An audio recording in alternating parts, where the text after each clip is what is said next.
Арнама қош келдіңіздер. Бүгінгі жаттығуларым бойын омыртқа мен бел омыртқаға болмақ.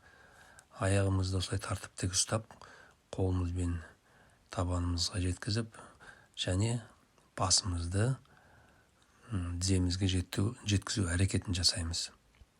Екінші жаттығуда аяғымызды осылай тізеден асырып айқастырып қоямыз да, екі жаққа кезек-кезек қолымыздың күшімен бұратыламыз. Тек қана бұратылып қоймай, фиксация жасау міндетті.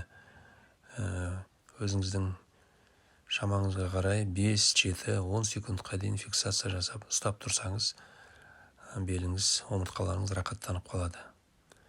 Екінші жаққа да өстіп аяғымызды дәл солай айқастырып қойып, осы жаңағы жасаған әрекеттерді қайталаймыз.